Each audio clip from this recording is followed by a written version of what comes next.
ஓடி விளையாடு ஓய்ந்திருக்கலாகாது. அதுக்கு தான் சூப்பர் சரவணா ஸ்டோர்ஸ்ல சம்மருக்கு ஆடைகள் வாங்கும் போது அவுட்டோர் கேம்ஸ் ஃப்ரீ.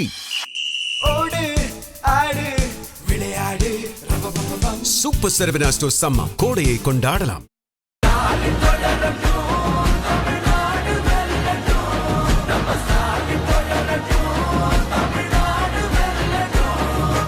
இரண்டாயிரத்தி 26 தமிழ்நாடு சட்டமன்ற தேர்தலுக்கு இன்னும் ஒரு சில நாட்கள் மட்டுமே இருக்கக்கூடிய சூழல்ல அரசியல் களம் சூடுபிடித்து கொண்டிருக்கு. இந்த சூழல்ல தான் விஜய் தாக்கல் செய்த வேட்பு மனுக்கள்ல சொத்து விவரங்கள் தொடர்பா புதிய சர்ச்சை கிளம்பி இருக்கு. 2 தொகுதிகள்ல போட்டியிடும் அவர் வேட்பு மனுக்களில் சொத்து மதிப்பை வேறுபட குறிப்பிட்டதாக குற்றச்சாட்டு எழுந்ததை அடுத்து சென்னை உயர்நீதிமன்றம் கடுமையான கேள்விகளை எழுப்பி சம்பந்தப்பட்ட துறைகளிடம் விளக்கம் கேட்டு உத்தரவிட்டிருக்கு. தேர்தல் நேரத்துல ஏற்பட்டுள்ள இந்த விவகாரம் அரசியல் வட்டாரங்கள்ல பெரும் அதிர்வலைகளை ஏற்படுத்தி இருக்கு. இது பற்றி ஜெம் தொலைக்காட்சி வழங்கும் சிறப்பு செய்தியில விரிவாக பார்க்கலாம்.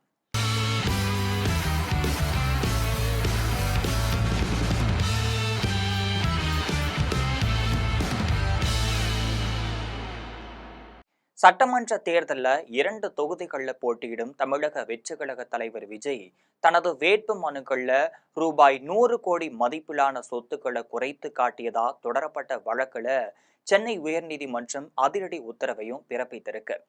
தமிழக சட்டமன்ற தேர்தல்ல தாவேகா தலைவர் விஜய் சென்னை, பெரம்பூர் மட்டும் இல்லாம திருச்சி கிழக்கு போன்ற 2 தொகுதிகளில் போட்டியிடுறாரு.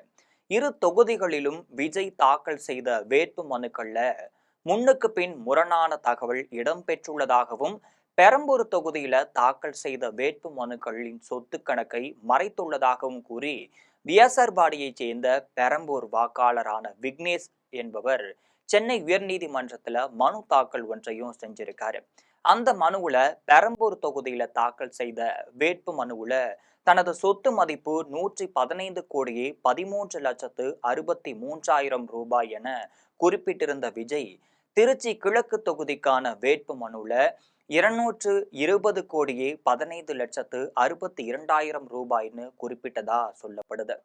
திருச்சி கிழக்கு தொகுதியில தாக்கல் செய்த வேட்பு மனுல குறிப்பிட்ட சொத்து மதிப்பை விட பெரம்பூர்ல தாக்கல் செய்த வேட்பு மனுல குறைவாக காட்டியது உண்மை தகவலை மறைத்ததற்கு சமம் என்பதால விஜய் தாக்கல் செய்த வேட்பு மனுக்களில் தெரிவித்துள்ள சொத்து விவரங்கள் முழுமையானவையா உண்மையானவையான்னு விசாரிக்க வருமான வரித்துறைக்கு தேர்தல் ஆணையத்திற்கும் உத்தரவிட வேண்டும்னு மனுவுல கோரப்பட்டிருக்கு.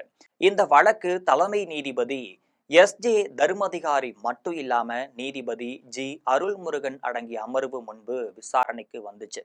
அப்பதான் 2 தொகுதிகள்ல வேட்புமனு தாக்கல் செய்தவர் ஒரு தொகுதியில 100 கோடி ரூபாய் வரை குறைத்து காட்டியது முறைகேடானதுன்னு நீதிபதிகள் சொல்றாங்க. இதுக்கப்புறமா தான் இந்த வழக்கு தொடர்பா பதில் அளிக்கும்படி வருமான வரித்துறைக்கு உத்தரவிட்ட நீதிபதிகள் விசாரணைய அடுத்த வாரத்திற்கு தள்ளி வச்சு உத்தரவிடுறாங்க. தேர்தலுக்கு இன்னும் சில நாட்களே இருக்கக்கூடிய சூழல்ல விஜயின் சொத்து விவரங்கள் குறித்த இந்த நீதிமன்ற விசாரணை அரசியல் வட்டாரங்கள்ல பெரும் பரபரப்பையும் கிளப்பியிருக்குன்னே சொல்லலாம். ஏற்கனவே விஜயின் விவகாரத்து வழக்கு இன்று விசாரணைக்கு வந்த நிலையில தான் இந்த சொத்து முறைகேடு புகாரும் சேர்ந்து தாவேகா தொண்டர்களிடையே அதிர்ச்சியையும் ஏற்படுத்தி இருக்கு. இது போன்ற நிறைய அரசியல் செய்திகளை அன்றாடம் தெரிந்து கொள்ள ஜெம் தொலைக்காட்சியுடன் எப்பொழுதும் இணைப்பில் இருங்கள்.